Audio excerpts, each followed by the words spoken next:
سیرت النبی صلی اللہ علیہ وسلم قسط نمبر 95 عنوان موتا کی جنگ۔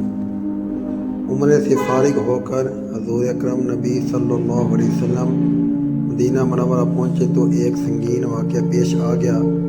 حضرت صلی اللہ علیہ وسلم نے ایک خط روم کے بادشاہ ہرقل کے نام بھیجا تھا۔ یہ خط حضرت حارث بن عمیر ازدی رضی اللہ تعالیٰ عنہ لے کر روانہ ہوئے۔ موتا کے مقام پر پہنچے تو شرجیل غسانی نے انہیں روک لیا۔ یہ شرجیل کیسے روم کی طرف سے شام کی اس علاقے کا بادشاہ تھا۔ شرجیل نے حضرت حارث بن عمیر رضی اللہ تعالیٰ عنہ سے پوچھا، تم کہاں جا رہے ہو؟ کیا تم محمد صلی اللہ علیہ وسلم کے قاصدوں میں سے ہو؟ جواب میں انہوں نے کہا، ہاں میں مسلمان ہوں، میں محمد صلی اللہ علیہ وسلم کا قاصد ہوں۔ یہ سنتے ہی شرجیل نے انہیں رسیوں سے بندھوا دیا اور پھر انہیں قتل کر دیا۔ حضرت صلی اللہ علیہ وسلم کے قاصدوں میں سے یہ پہلے قاصد ہیں جنہیں شہید کیا گیا۔ اللہ کے رسول صلی اللہ علیہ وسلم کو اس واقعے سے بہت رنج ہوا۔ اپنے فوراً صحابہ کرام رضی اللہ عنہم کا ایک لشکر تیار کیا۔ اس کی تعداد 3000 تھی۔ حضور اقدس صلی اللہ علیہ وسلم نے ان لوگوں کو شاہ روم سے جنگ کرنے کا حکم فرمایا اور اس لشکر کا سپہ سالار حضرت زید بن حارثہ رضی اللہ عنہ کو مقرر فرمایا۔ جب یہ لشکر کوچ کرنے کے لیے تیار ہو گیا تو حضور اقدس صلی اللہ علیہ وسلم نے ارشاد فرمایا، اگر زید بن حارثہ شہید ہو جائے تو ان کی جگہ جعفر بن ابی طالب لشکر کے امیر ہوں گے۔ اگر جعفر بن ابی طالب بھی شہید ہو جائے تو عبداللہ بن رواحہ ان کی جگہ لیں گے، اور اگر عبداللہ بن رواحہ بھی شہید ہو جائے تو مسلمان جس پر راضی ہوں اسے اپنا امیر بنا لیں۔ جب آپ صلی اللہ علیہ وسلم نے یہ ہدایات فرمائی، اس وقت ایک یہودی شخص بھی وہاں موجود تھا اور یہ سب سن رہا تھا۔ اس نے کہا، اگر یہ واقعی نبی ہیں تو میں قسم کھا کر کہتا ہوں کہ جن لوگوں کے نام انہوں نے لیے ہیں وہ سب شہید ہو جائیں گے۔ یہ بات حضرت زید بن حارثہ رضی اللہ عنہ نے سن لی تو بولے، میں گواہی دیتا ہوں حضرت صلی اللہ علیہ وسلم سچے نبی ہیں۔ آپ صلی اللہ علیہ وسلم نے ایک سفید رنگ کا پرچم تیار کیا اور زید بن حارثہ رضی اللہ عنہ کو دے دیا۔ پھر آپ نے مجاہدین کو نصیحت فرمائی، جہاں حارث بن عمیر کو قتل کیا گیا ہے، جب تم وہاں پہنچو تو پہلے ان لوگوں کو اسلام کی دعوت دینا۔ دعوت قبول کر لیں تو ٹھیک، ورنہ اللہ تعالیٰ سے ان کے مقابلے میں مدد مانگنا اور ان سے جنگ کرنا۔ لشکر کو روانہ کرتے وقت مسلمانوں نے کہا، اللہ تمہارا ساتھی ہو، تمہاری مدد فرمائے اور تم لوگوں کو خیر اور خوشی کے ساتھ ہمارے درمیان واپس لائے۔ جب یہ لشکر روانہ ہوا تو آپ صلی اللہ علیہ وسلم سینۃ الوداع کے مقام تک انہیں رخصت کرنے کے لیے ساتھ چلے۔ وہاں پہنچ کر انہیں نصیحت کی، میں تمہیں اللہ سے ڈرتے رہنے کی نصیحت کرتا ہوں۔ تمہارے ساتھ جو مسلمان ہیں ان سب کے لیے عافیت مانگتا ہوں۔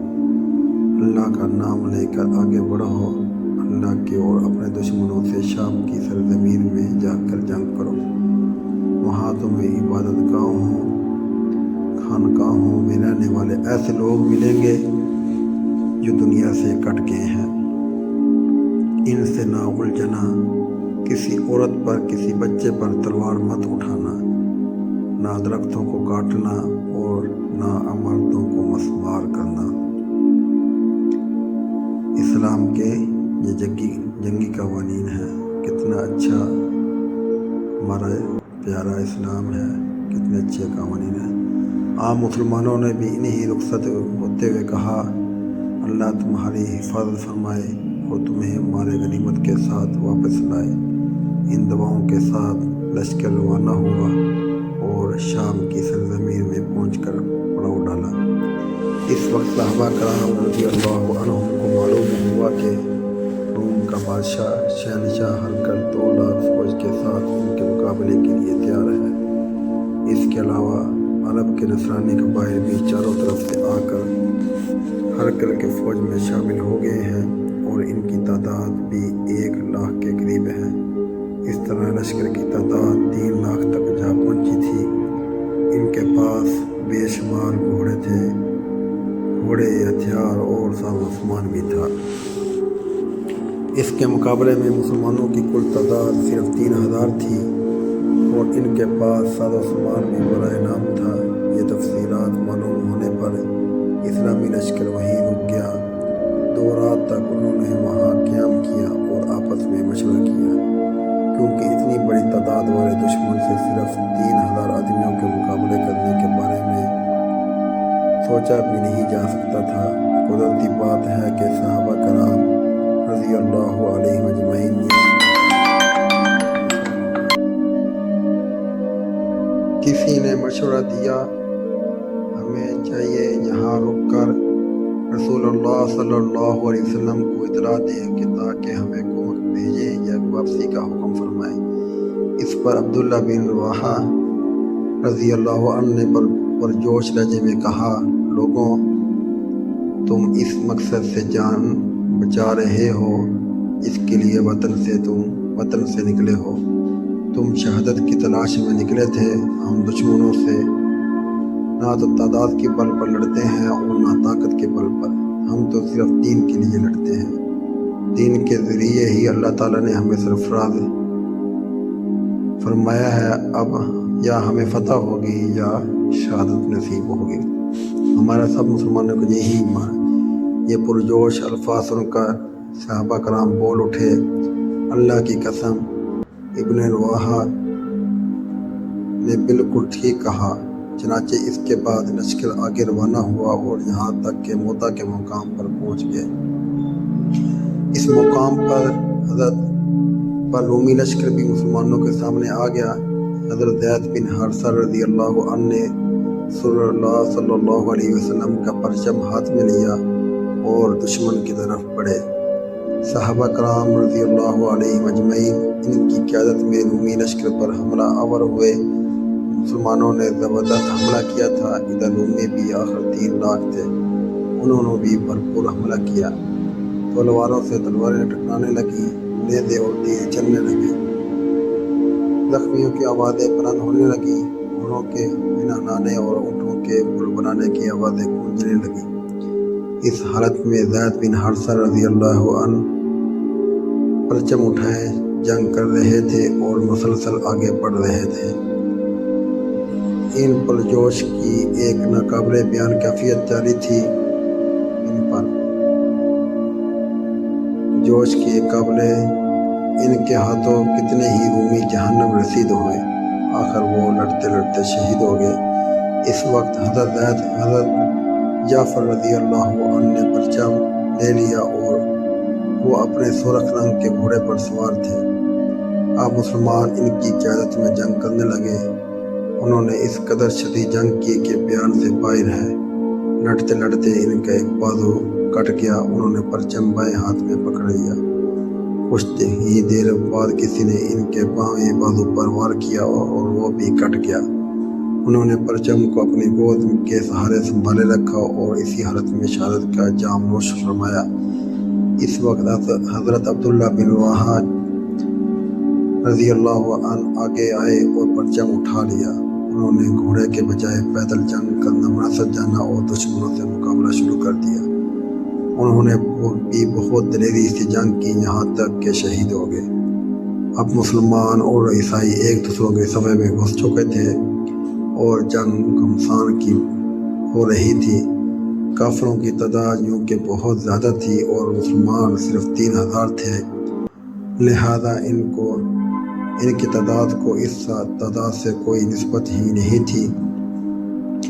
اس لیے ان حالات میں بعض مسلمانوں نے پہ اختیار کرنے کا ارادہ کیا، لیکن اس وقت حضرت عقبہ بن عامر رضی اللہ عنہ پکارے، لوگوں، اگر انسان سینے پر زخم کھا کر شہید ہو تو یہ اس سے بہتر ہے کہ پیٹھ پر زخم کھا کر مرے۔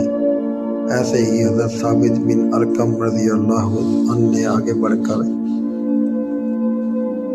گرا ہوا پرچم اٹھا لیا اور بلند آواز میں بولے، مسلمانوں، اپنے میں سے کسی کو امیر بنا لو تاکہ پرچم اسے دیا جا سکے۔ بہت سے صحابہ پکار اٹھے، آپ ہی ٹھیک ہیں۔ یہ سن کر وہ بولے، کیا ایمانی جذبہ تھا، کیا جوش و بوسٹ ہے، لیکن میں خود کو اس قابل نہیں سمجھتا۔ ان حالات میں سب کی نظریں حضرت خالد بن ولید رضی اللہ عنہ پر پڑی۔ سب نے انہیں امیر بنانے پر اتفاق کر لیا۔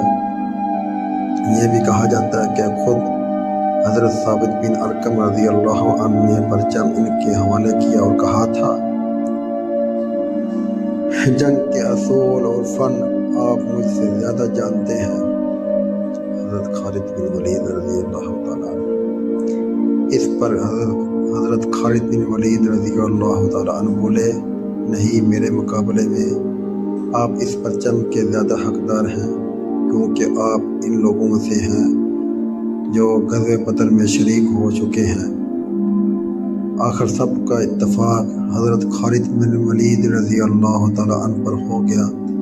اب حضرت خالد بن ولید رضی اللہ تعالیٰ عنہ کی قیادت میں جنگ شروع ہوئی۔ اسلام کا کامیاب ترین سپہ سالار۔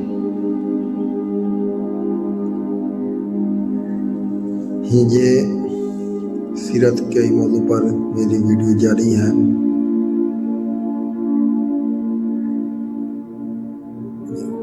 مزید ویڈیو کے لیے میرے چینل کو سبسکرائب کیجیے۔ آئندہ آگے کی ویڈیو بیان کروں گا۔ شکریہ۔ محمد شفیع۔